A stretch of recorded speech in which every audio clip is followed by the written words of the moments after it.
Ladies and gentlemen, this is the main event of the evening.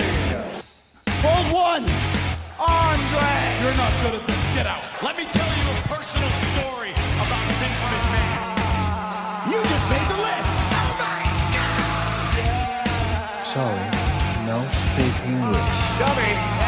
Goodbye and good night. Hold two, on bar. It's still real to me, damn it! Dummy. This is the worst town I've ever been in. Hold three, Lamas covered, three-handle family credential. Mamma mia! And now, Unchained.media presents the B Plus Podcast with your host, Greg Unchained. It's me, Austin! It was me all along, Austin! Number 4, armbar. I will never retire! I still got 200 more.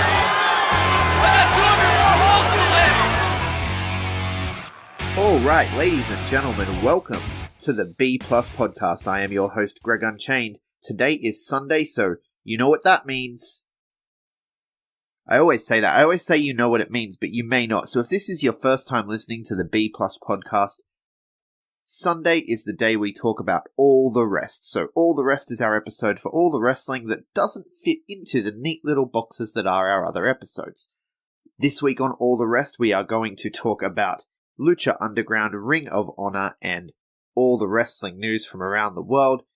When I say all, I mean all with an asterisk, everything with an asterisk. We can't get to everything, but we just sort of talk about the major things that have crossed my desk this week that have made me perk up and go, oh, that's interesting, let's talk about that then. It's not everything, of course, but we do try to get to as much as possible.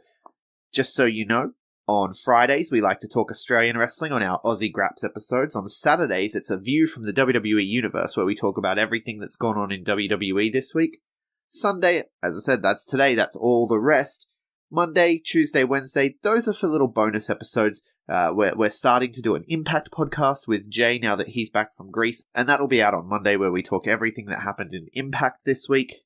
And I also do monthly podcasts with other contributors, so this month in ProRes, this month in BritRes is coming soon as well, and the show is going to grow. I'm hoping to find someone to do a lucha show with me, a women's wrestling show with me. We want to talk wrestling every day of the week if we can, but at the moment we're looking at 4 or 5 days a week, and that's what the B Plus Podcast is all about. Pro wrestling, especially local pro wrestling. Get out, support a local grappler, buy a shirt, boo the bad guys, cheer the good guys, have fun, love wrestling. That's what we do here at the B Plus Podcast. We love wrestling, and we talk about it incessantly.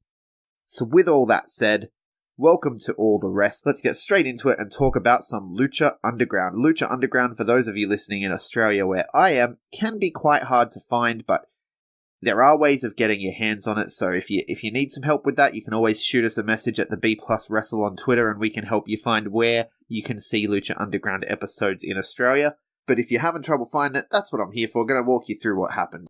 The show actually opened this week with Antonio Cueto on the phone, talking to someone. We don't know who he was talking to, and he's saying that he's going to have another sacrifice to the gods tonight. And then he kind of mumbled a bit, so I'm not sure what he said at the end there, but he hung up the phone. And there's a lot of mystery around Antonio Cueto. Is it just Dario Cueto in disguise?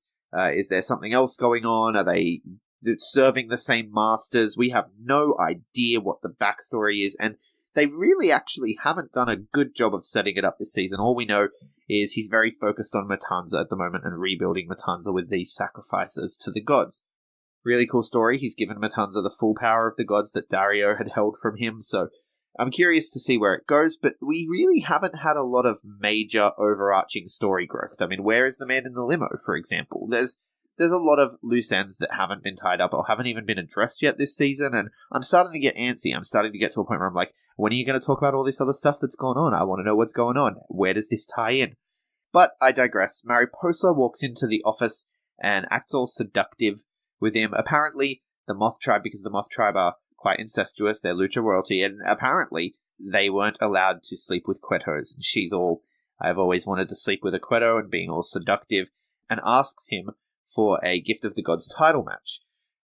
He tells her that she doesn't deserve it, which I thought was nice and funny. And then she offers to pay, and he's more turned on by the money than he is by her. So he accepts the money and gives her a match for the Gift of the Gods championship. It was a good little cinematic, a nice little piece of story to set up a match later in the show. For a new viewer, though, it would have been a little underwhelming, because him telling her she doesn't deserve it is basically saying, yeah, sure, you're going to lose. Which she did. She lost the match later in the night, but it just kind of gives that away, that she's not really on the level. So, I don't know, I thought it would have been nice if he just accepted from the seduction, but the money thing was cool and it made sense and it fits the character, so she is Lucha royalty after all. We're then played into the arena by Metallarchi, and Striker and Vampiro welcome us to the temple, and they hype up Worldwide Underground versus Reptile Tribe for the night. So, last week, the Worldwide Underground agreed to a match with the Reptile Tribe. Essentially, if Johnny Mundo's team wins, that is the Worldwide Underground, if they win, then Johnny gets any wish he wants granted with Cobra Moon's special wish-granting powers. If Cobra Moon and the Reptile Tribe win, then Johnny Mundo must join the Reptile Tribe. Very interesting, and at the end of the last episode, we saw a cinematic, with Johnny Mundo and Taya acting all Indiana Jones and spelunking into the lair of the Reptile Tribe. They beheaded Vibora. Now, this is the fantastic thing about Lucha Underground, is the things that we see backstage, it's like a TV show. It's not like wrestling where there's a camera following these people around. We're looking through the fourth wall, right? Like it's an actual TV show where these are actual characters living their lives. There's not a camera following them in these sequences within the kayfabe. So we saw them decapitate Vibora. We saw Mariposa paying for her title match. But the announcers don't see that. The people in the crowd don't see that. It's a wrestling show when you get to the temple, and a TV show for everything else. So all that stuff. So the announcers are hyping up this match as if Vibora is going to be in it. We know Vibora is dead. He's had his head cut off. It's going to be pretty hard to wrestle without a head. But there's always the chance that he's going to be reincarnated or have some kind of weird story. Like, I don't know, snakes maybe can grow their heads back. I don't think they can, but who knows? It's Lucha Underground. Anything can happen. So they're hyping up the match, and then we cut to the ring where the Rabbit Tribe are getting ready for a match, and out comes Antonio Cueto. He says that only one of them can compete. Paul London nominates Mala Suerte, says, look, you've failed the Rabbit Tribe, which means you've failed the White Rabbit. This is because he got pinned in the match the other week. And so Mala Suerte has a sacrifice to the gods match, which of course means he loses. It's against Matanza. He gets hit with the Wrath of the Gods quite quickly. I mean, he gets in his little bunny hop thing and his little punches on the head, and then he gets taken down with the Wrath of the Gods and loses the match. Matanza raises the arms, he disappears. Mala Suerte has been sacrificed to the gods. I am really unhappy about the way they've treated the Rabbit Tribe this season. It's not often that Lucha Underground does something that really upsets me, but this is starting to really upset me. I'm sure it is a story where they're going to find redemption through the White Rabbit because they've become these losers and the White Rabbit's going to help them turn around. But they found the White Rabbit like 4 episodes ago. We're looking at roughly a month ago, I think. It might have been 3 episodes. But they found the White Rabbit, and it was a brutal affair. They found the White Rabbit, they killed a man. That's right, they killed a man. And they're stone cold killers at this point, but they're still losing and doing their comedy spots and acting like complete jokes. And I want to know when the White Rabbit thing is going to kick in. I want to know when they're going to start taking the Rabbit Tribe seriously. I'm hoping this is leading to them rebuilding the Rabbit Tribe and the Rabbit Tribe getting a trios win in the 6-man titles would be nice. But yeah, at the moment, they've just been treated like a complete joke. They found the White Rabbit, and then they've lost for 3 consecutive weeks, including one of their members now being sacrificed to the gods. So I wonder if the White Rabbit has some way to bring Mala Suerte back, if he's going to be a meaner, like more edgy Mala Suerte. I don't know. I will keep watching and I will find out, but I've been really unhappy with their treatment of the Rabbit Tribe so far, because the Rabbit Tribe and the Finding the White Rabbit was probably my favourite part so far this season. After the break, we got Joey Ryan and Jack Evans in the ring for a match against Exolicious and Evilise. I've seen a lot of people on the fence about Exolicious, by the way. I don't know why. It's just like Pimpinella. It's just like any other Exotico. It's just like Gold Dust. I mean, Gold Dust has been doing the over-sexualized mind games for years. So people complain about things like Exolicious using the butt attack. Like he gets his hands up on the ropes, he gets his feet on a person's shoulder, and he drives his butt into their face repeatedly while like smiling. And Joey Ryan enjoyed it. When it happened to Joey Ryan in this match, he had a smile on his face too, and he thought it was a good time. Then he got drop kicked in the face. It was really fun. I like Exolicious. I think Exolicious does really well in the ring. He's very athletic. He has a great moveset, and he plays the mind games, very similar to Goldust, except by doing the exact same thing Goldust did in the early 90s, he's not a heel, he's a face. Because we're in a very different time period now, and the crowd is very different. And so, yeah, he's basically a face version of Goldust, but doing the exact same thing. I don't understand why people are against it or think it's too sexualized. This is a wrestling show. I don't know what to say. Exolicious is awesome. And he and Evilise do get the loss here, though. Jack Evans, they have a bit of comedy spots throughout the match, but Jack Evans at the end turns on the brutality and locks in a choke, a triangle choke. It's like a modified triangle choke. He locks it in, and Exolicious doesn't tap out, refuses to tap out, but he passes out, and then Jack doesn't release the hold. And even Joey Ryan is like, yo, dude, what are you doing? Like, release, what are you doing? What are you doing? And Joey Ryan looked really concerned for a guy who was on the opposite team to him. It was really well done, I thought, and a nice little continuation of that story with Jack Evans basically becoming unhinged over the fact that Exolicious beat him in Exolicious's debut, which he thinks embarrassed him. So he's on the warpath because he's been embarrassed, and he's becoming a little bit unhinged about it.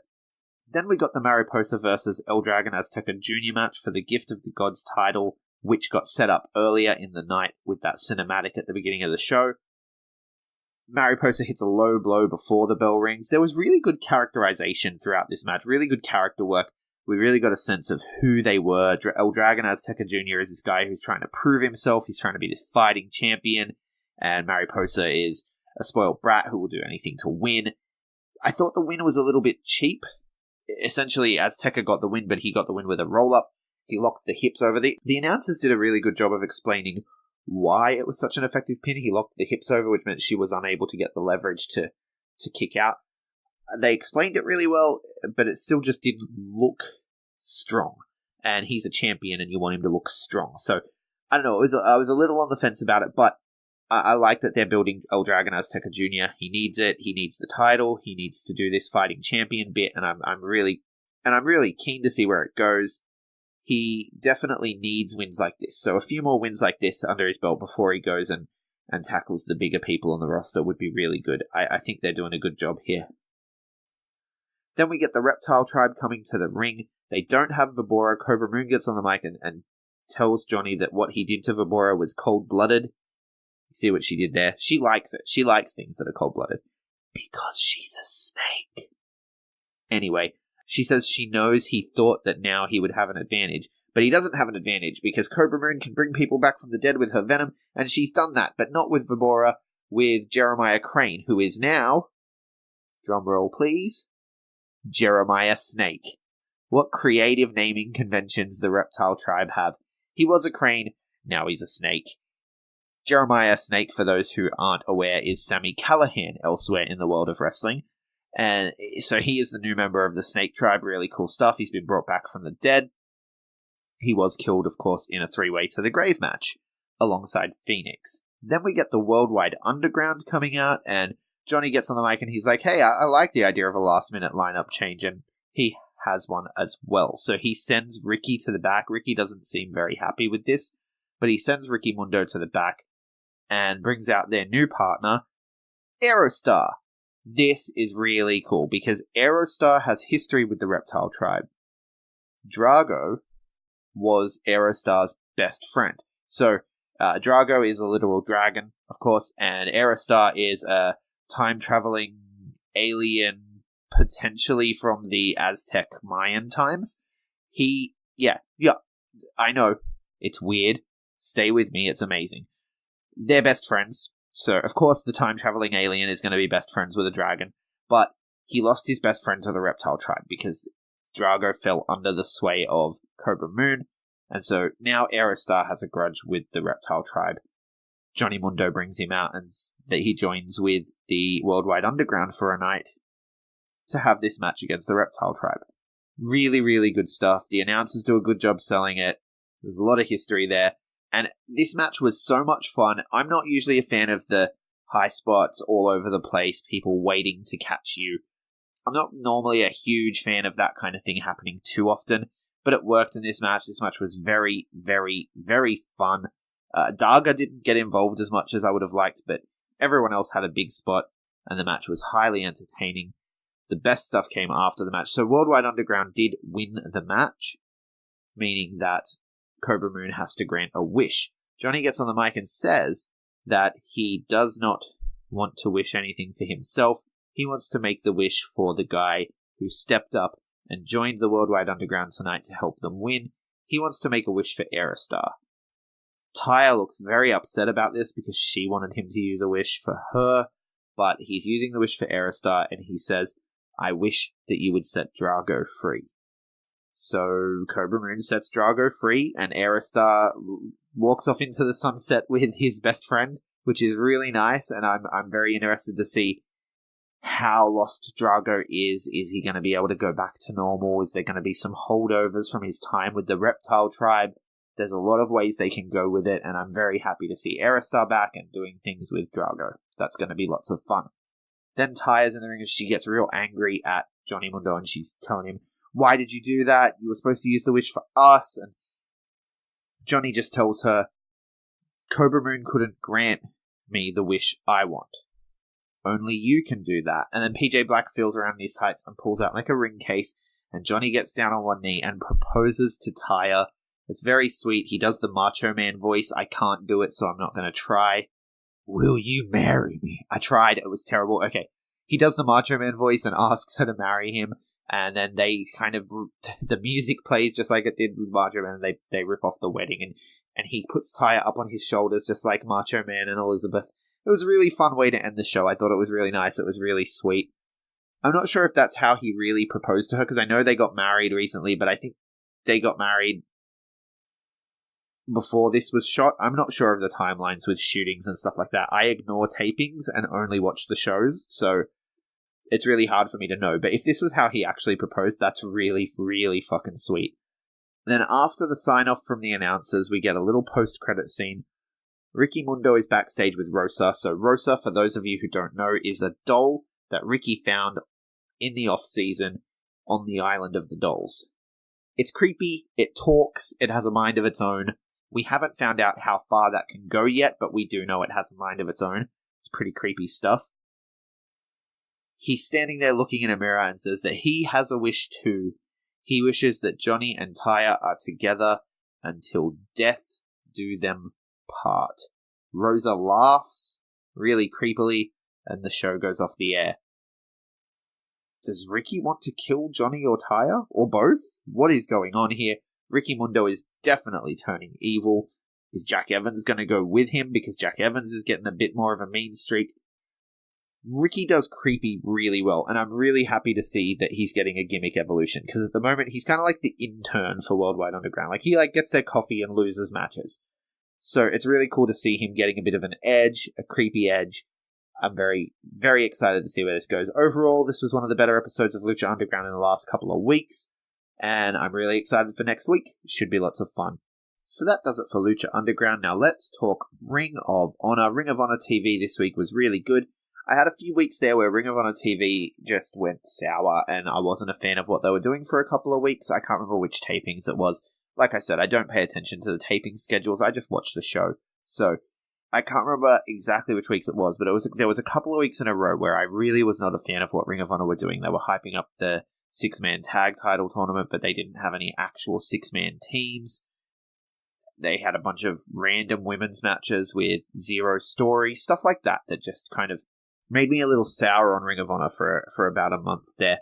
And I'm still sour on Ring of Honor for different reasons at the moment, because they took the Honor Reunited tour off Honor Club, where I'm an Honor Club member and I'm paying them, and then they've taken it away from there and put it exclusively on Fight. So now, even though I'm paying them already a monthly fee, their shows this month are on Fight and I don't get to watch them. Very upsetting. In addition to that now, All In is going to be streamed on Honor Club, but only if you're Honor Club VIP. If you're an Honor Club monthly, you're not going to get it. So I have to find another way to watch All In as well. There are rumors that it will be on New Japan, but we'll talk about all that All In stuff in the news. For now, let's talk about what happened on Ring of Honor TV. So it looks like they're getting it right again. Stories are being told through wrestling that make sense and building things up for the future. We get a new number one contender in this episode. We get some stuff with the villain Marty Scurll and the hero Hurricane Helms, which is really fun. And then we got a chaotic main event that actually helps to build interest in the trios division. If this had come before the gauntlet match, and then one of these teams was in the gauntlet match as well, it would be a completely different story as to how you feel about that gauntlet match. But that gauntlet match was a piece of trash.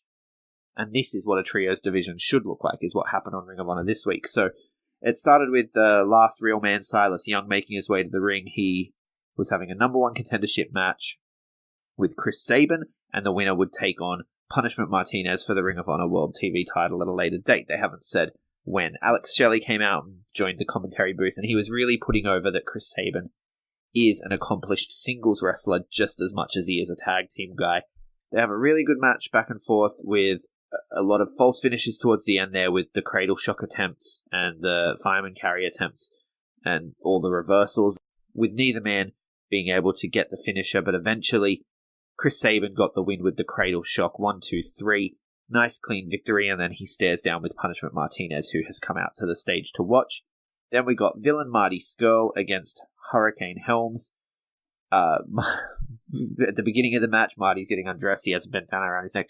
He throws the bandana at Hurricane, and then Hurricane does something with the bandana. I'm going to guess he wiped it on his junk or something, but we didn't see. The camera wasn't on it, but the crowd were like, ooh. And then Hurricane threw the bandana back at Marty. It was a really fun match. You know how Marty Scurll is, right? Marty Scurll does lots of comedy stuff. Hurricane does lots of comedy stuff. It's going to be what it's going to be. We got the finger-breaking spot, of course. We got a nice running spot where Marty mimics the Hurricane pose, and then Hurricane did it, and Hurricane did it so well that it knocked Marty off his feet. Just little fun stuff like that.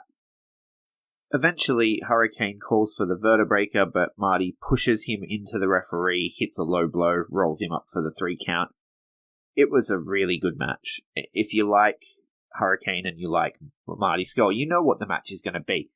And I think Colt Cabana said it best, though. He was on commentary and he said, how is this not the main event of all wrestling? It's hero versus villain. It was a really good match. Honestly, I could have seen this be the main event. It obviously wasn't the main event because you had the Bullet Club, you had LIJ. But on any other night, this would have been a really good main event. Then we got as I said, the main event was SoCal Uncensored versus Los Ingobernables de Japón versus the Bullet Club. So the Bullet Club here being represented by Hangman Page and the Young Bucks, LIJ being represented by Evil and Sonata and Bushi, and SoCal Uncensored being represented by SoCal Uncensored. And Bushi got the win!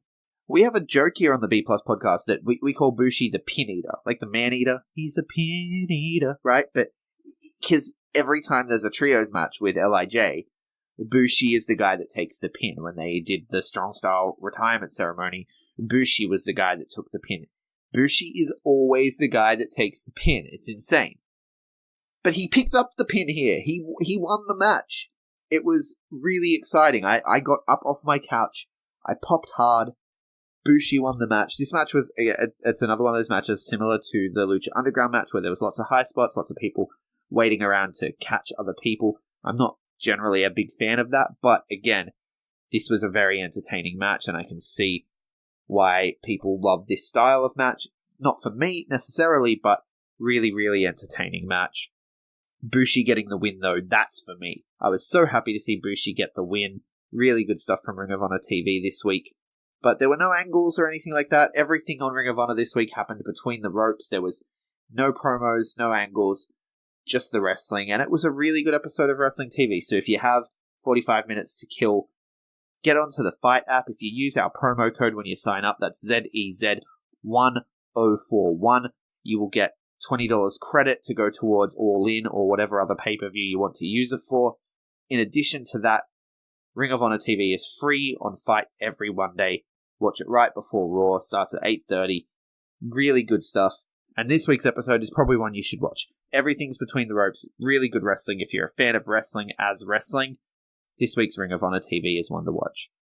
But that does it for the wrestling shows that I've watched this week. Obviously, with G1 going on, I'm not getting around to MLW Fusion or Championship Wrestling from Hollywood or any of those, but I do plan to get back to those when G1 ends. But for now, that's all we've got to talk about on All The Rest, so let's take a look at some news. Topping out the news this week, at least for me, because I am Australian, and I know most of you listening are Australian. I look at the stats, I see who's listening. I see you, Sweden. I see you, Iran. That's right, we have repeat listeners in Sweden and Iran. Repeat listeners. It's insane. The B Plus is truly global. Hello, Swedes. Hello, Iranians. Thank you for joining us, but this one's specifically for the Australians. A new match has been announced for the Melbourne Super Showdown show. The 16-time WWE World Champion John Cena will be taking on Kevin Owens when we head to the MCG in October. That's a really fun match. This show is not going to be a pay-per-view. It's not going to be Survivor Series, it's not going to be SummerSlam, it's not going to be any of that. It's going to be the Greatest Royal Rumble. Nothing of note is going to happen. We need to accept it now and just go in and know that this is going to be just like the house shows we normally get, but with The Undertaker and broadcast live for the world to see. So it's very exciting still, even though the matches are clearly just Supercard matches. I like Supercard matches. Madison Square Garden shows are fantastic, and they're not broadcast anywhere, but they always look great. They always have fantastic matchups, and matchups that you don't normally see on TV. So we're going to get some interesting stuff, I'm guessing, but the first announcement outside of obviously Triple H and Undertaker is we will be seeing John Cena versus Kevin Owens at the MCG. It's also been mentioned recently in the papers that the WWE superstars are going to be around town in Melbourne for about 4 days. They're landing on Wednesday and they're going to be hanging around doing things. I'm guessing that means they're going to be going to the zoo and doing stuff like that. I don't think they're turning it into a 4-day event like some people are saying. It's not going to become like Access or anything like that. But if you're interested in pro wrestling, there will be Australian companies putting on shows that weekend. So Melbourne City Wrestling have a show the night before. Wrestle Rock have a brunch show that morning. And I do believe that PCW will be doing something, but I don't think anything's been announced yet. It'd be really cool to see someone do a Sunday show as well during the day. And surely that will feature a lot of Australian talent, because a lot of Australian talent are, surprise, surprise, fans. So they're going to be heading down to Melbourne anyway to check out the show. I'm sure WWE will probably have a tryout even for some of the talent while they're in town. So I imagine a lot of our talent will be converging on Melbourne, as well as a lot of our fans. So there's probably going to be a lot of wrestling shows to check out that weekend. It's going to become kind of like a WrestleMania weekend, even though it's not a WrestleMania weekend.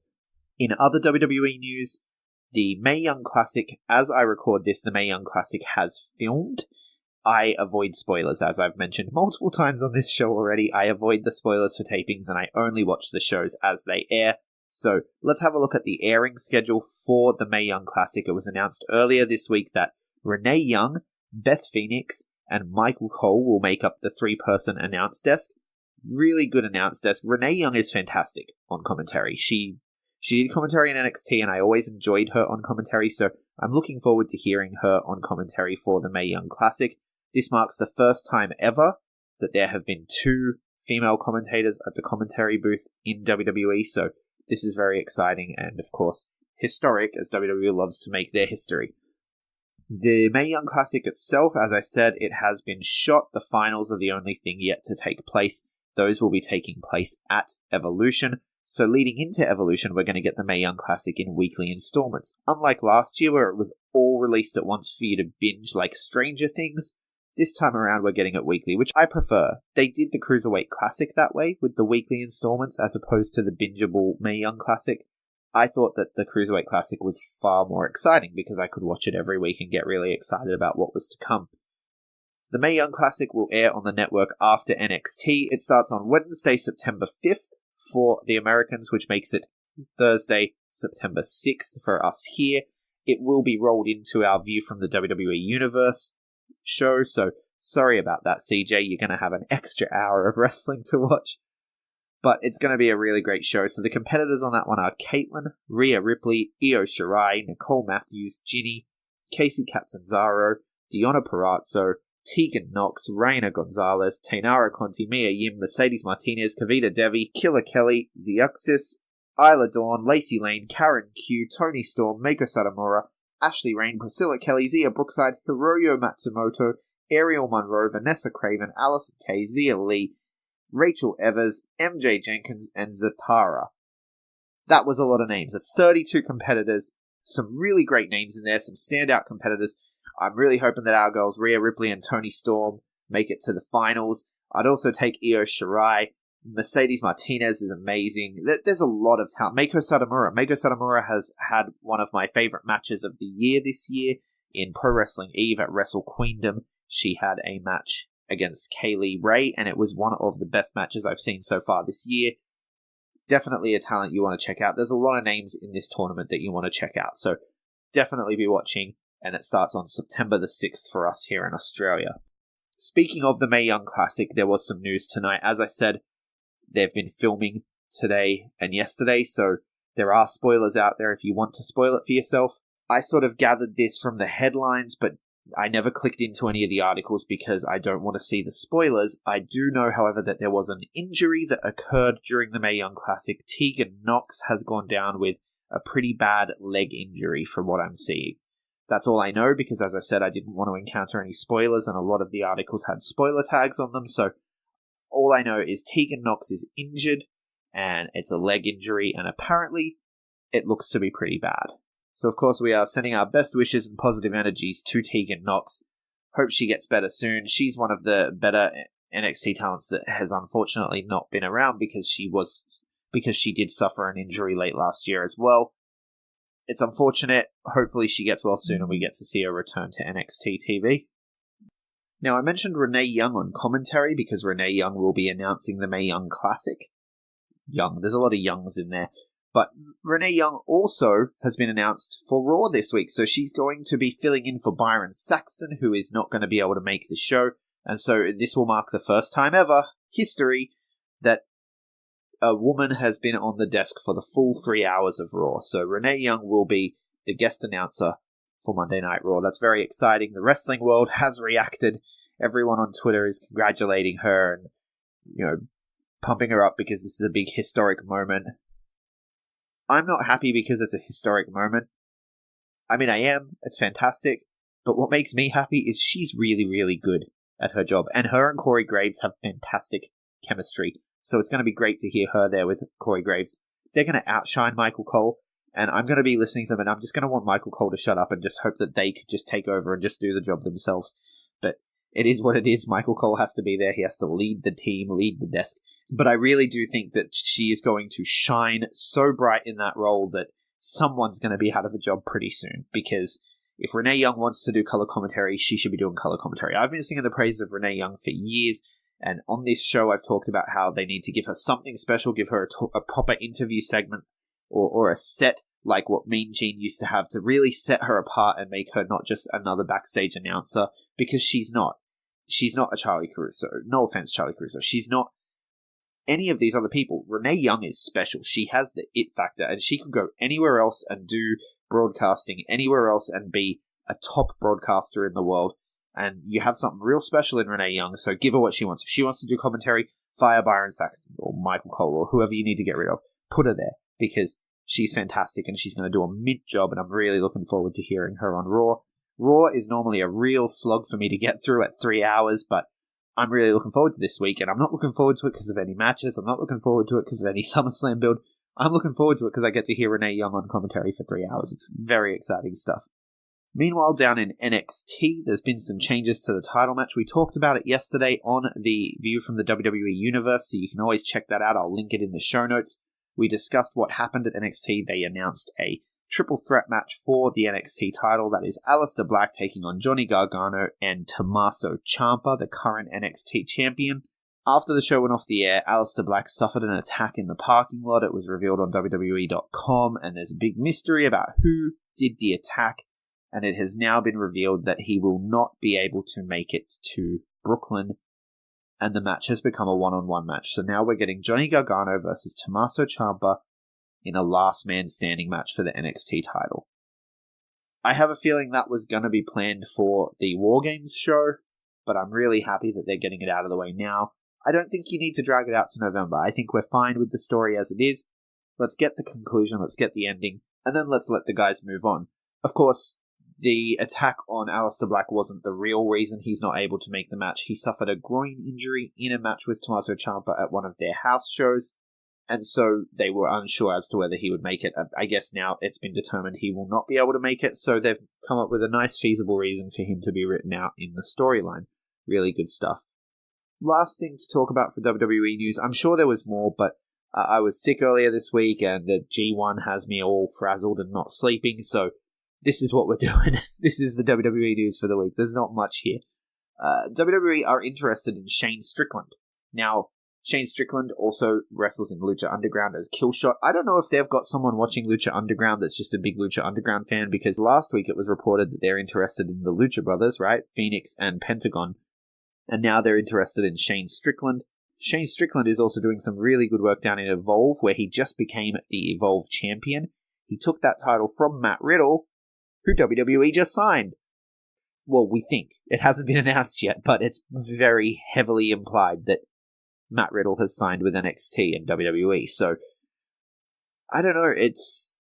At a certain point, WWE needs to stop. They have so much talent on their roster already that is not being utilized. Like, I'm talking about not being utilized. I'm not saying not utilized the way we would want them to, you know? I'm not talking about, a Bray Wyatt or something like that, where he's being used every week, but people just don't like it. I'm talking about, like, where's Zack Ryder? Where's Kurt Hawkins? Where's The Ascension? There's a lot of guys on that roster that just don't get used on TV at all. They just work the house shows. That's it. Gallows and Anderson, we've barely seen them. You know? Stop signing guys. Stop signing guys.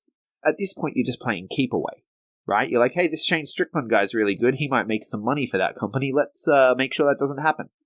No, come on, man. Let the guys stay on the indies. The indies is an important thing. You can't be taking guys, 3-4 years into their career.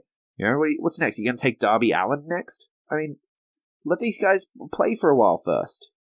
Let us build an attachment to them. Or else the whole thing crumbles. You need that stuff at the bottom to base. It's the base. You need the base, or else there's no pyramid, right? I don't know. To me, it's starting to get a bit ridiculous when not that Shane Strickland isn't amazing. Not that Shane Strickland isn't worthy of WWE being interested in him. He is. But you don't have room for him right now, and he's doing good work elsewhere, so don't... Essentially, you're just playing keep away. I'm not sure. I don't know how to feel about it. I want these guys to make as much money as possible, and that's probably going to happen in WWE. But the Young Bucks have kind of shown that that's not the case. So let's talk about the Young Bucks, I guess. Let's move on from WWE. All In had a big week this week. So All In was in the news at the beginning of the week. They announced their broadcast schedule at the end of this week's being the Elite episode. They are going to be streaming live around the world on Fight TV.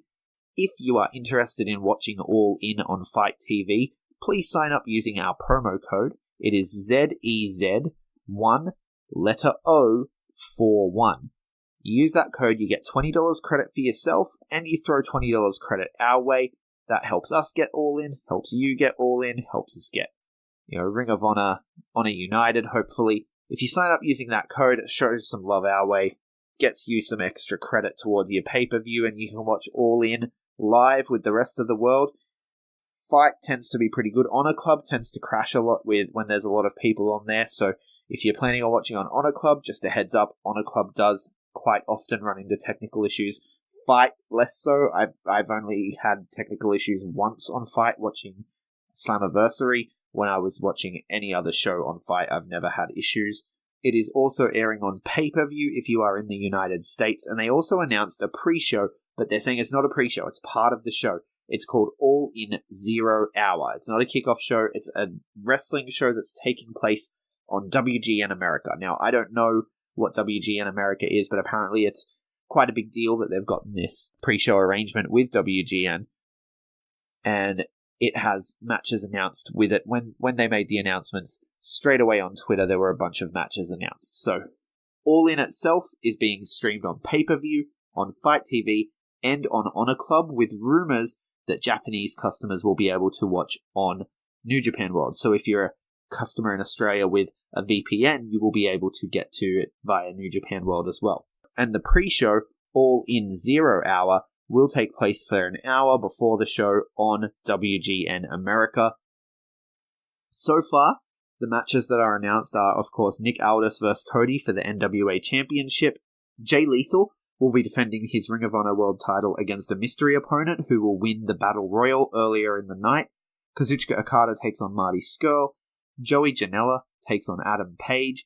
The Young Bucks and Kota Ibushi will take on Rey Mysterio, Rey Fenix, and Bandito.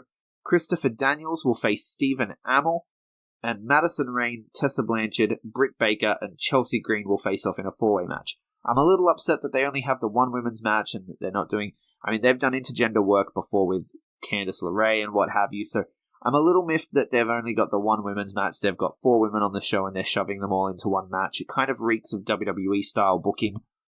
Old school WWE-style booking, like not good WWE-style booking, but we'll see how it plays out. Then on the pre-show, All In 0 Hour, you have the Briscoe brothers taking on SoCal Uncensored, represented by Frankie Kazarian and Scorpio Sky.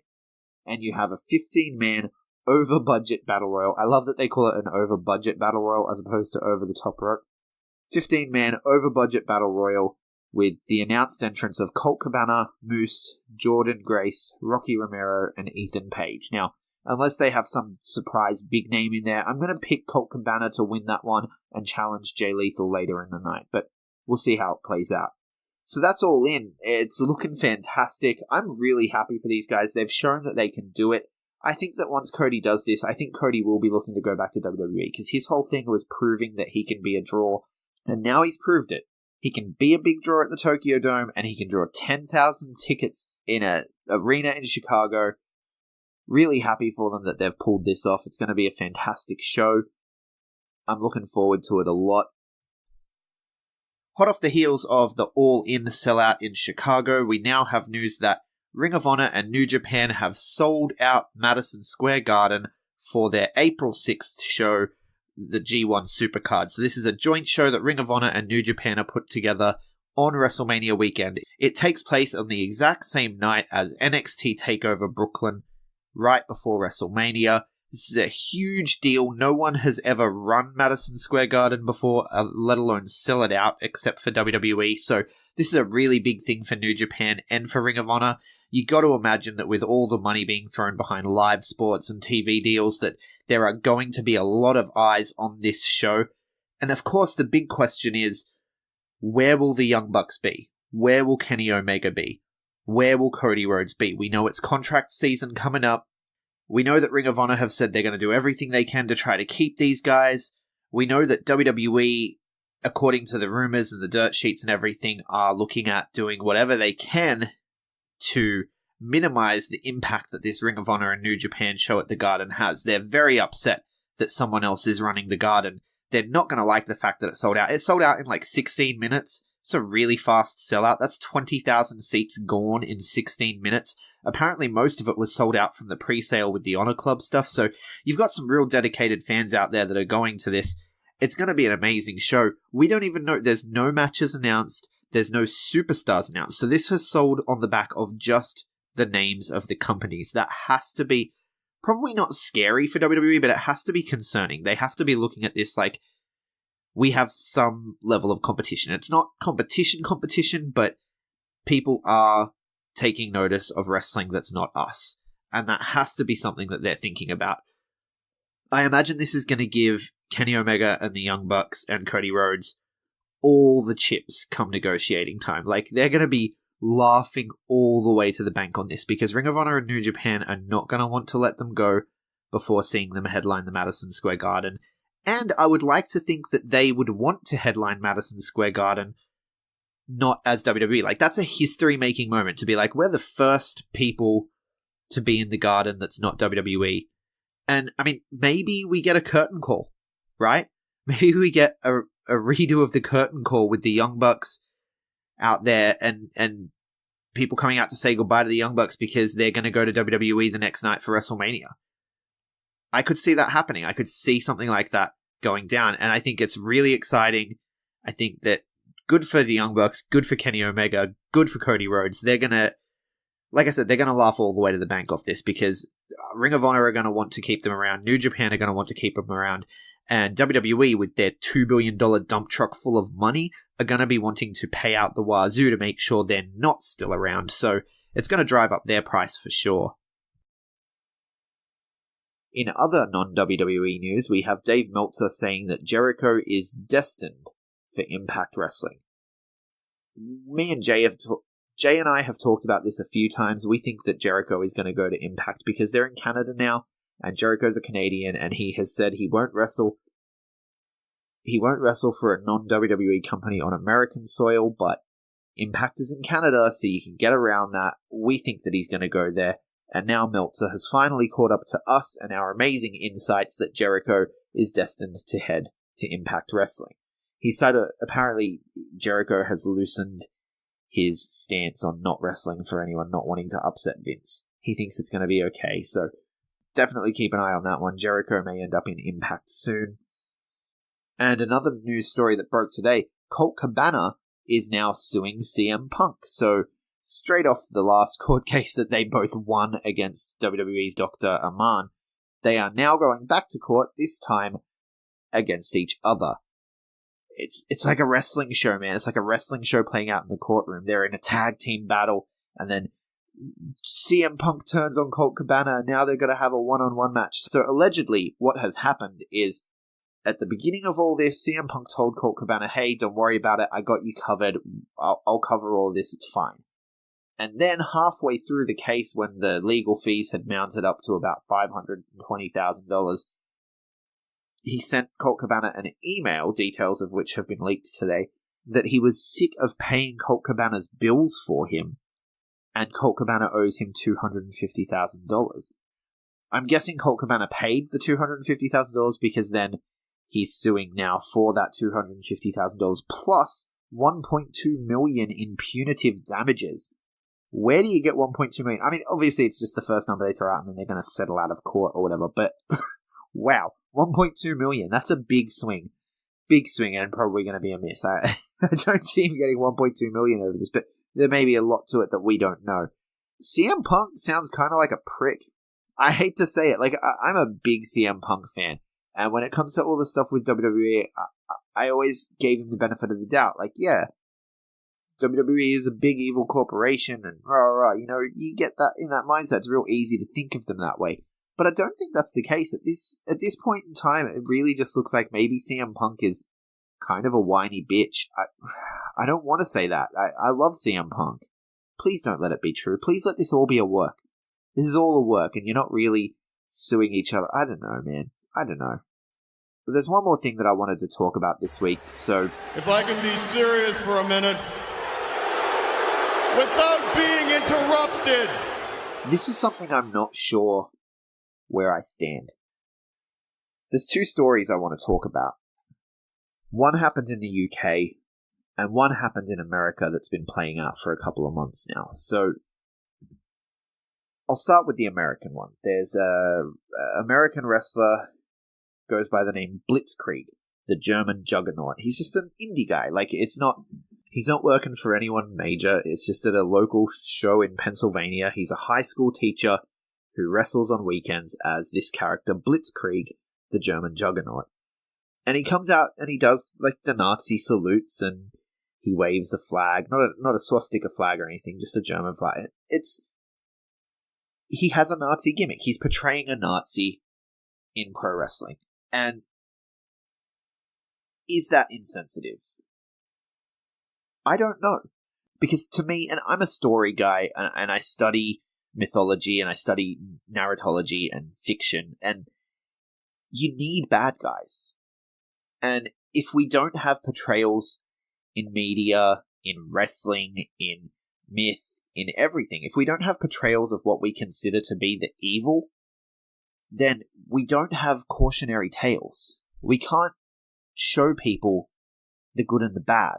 if you just erase the bad and only show good, there's nothing for it to contrast against. And it comes down to that whole, well, everything's a shade of grey, or, there is no objective morality. And these are philosophical debates that I don't really want to get into on a wrestling show. But you have to show evil to contrast with good. And surely we agree that Nazis are evil, right? We agree that Nazis are evil. And so he had a complaint filed against him because he's a high school teacher. So one of the students' parents found out that he was wrestling as a Nazi on weekends and complained to the school board. And the school district actually came back in what I would consider the right way, and he will not lose his job. But I know there are going to be a lot of people that are upset about this in the Twitterverse and what have you. There's going to be a lot of people that are like, he should lose his job. That's disgusting that he would be a Nazi on weekends. But he's not being a Nazi on weekends. He's being a character.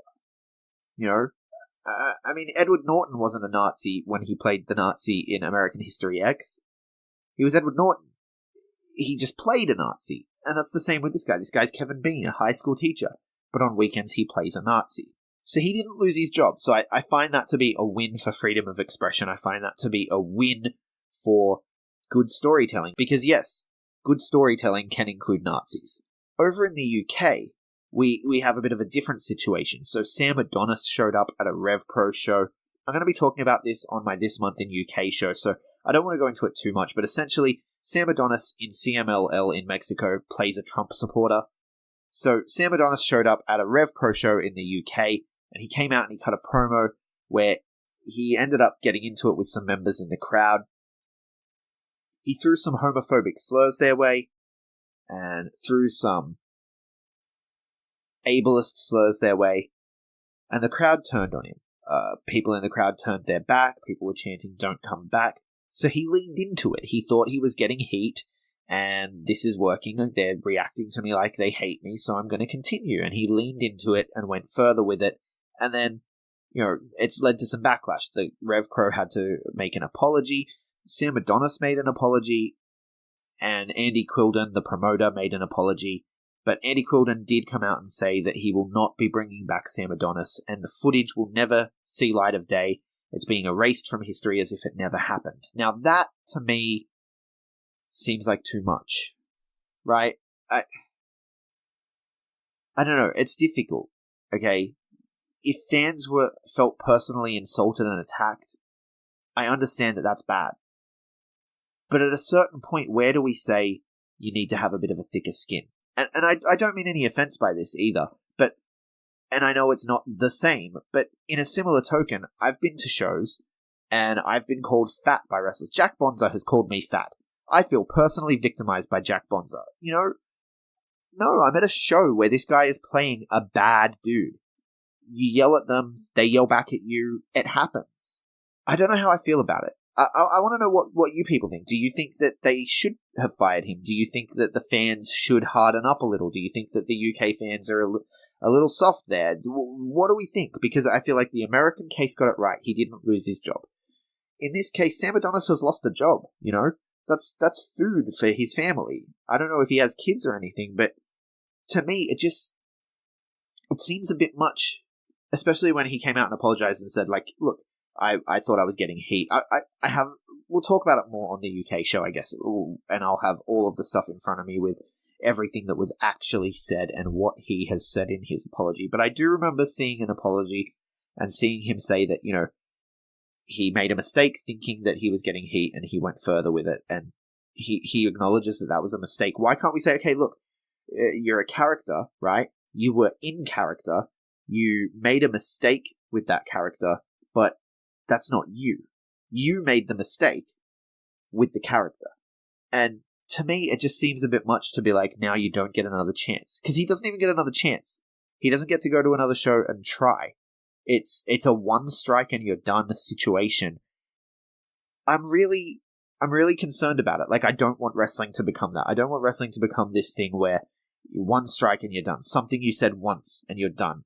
Especially something like that. Something where you're going back and forth with fans. Like I said, and it's a completely different thing. I understand that I have a choice over whether I exercise and have a choice over whether I eat well, which I'm doing a lot better at. But at certain points, I have been quite large, and I've been called fat by by wrestlers, multiple wrestlers. And I don't know. It just, to me, I don't see how you can say, well, now that person needs to be fired, because they thought they were doing their job. It's really confusing, and I want to know what people think. What do people think? Do you think that Sam Adonis should be fired? Do you think he should be brought back? Do you think we should accept apologies like this? Do you think that the Nazi teacher should have been fired? Do you think there's no place for evil gimmicks in wrestling? I want to know. I want to know what you think. I want to know what you think. I want to know what you feel. I want you to tell me. So send us a message. Drop it in the comments. Let us know what you think of the whole Sam Adonis Blitzkrieg situation and where you think it should go. And on that note, that's all from us here at the B Plus Podcast. This has been All The Wrest. I am at GregUnchained on Twitter, at TheGregUnchained on Instagram. You can also find us at the B Plus Wrestle on Twitter, because wrestling wouldn't fit, at the B Plus Wrestling on Facebook. We are the B Plus on YouTube. We are on Spotify. We are everywhere. Everywhere. We are going global with this stuff. Make sure you like, share, subscribe. Whether you're in Sweden, whether you're in Iran, it doesn't matter. People's Republic of North Korea. We're coming for you, suckers. Hold one. Arm drag. You're not doing this. Get out. Let me tell you a personal story about Vince McMahon. You just made the list. Sorry, no speak English. Dummy. Goodbye and good night. Hold two. Arm bar. This is the worst town I've ever been in. It's still real to me, damn it. Dummy. Hold three. The moss covered. Three-handle family good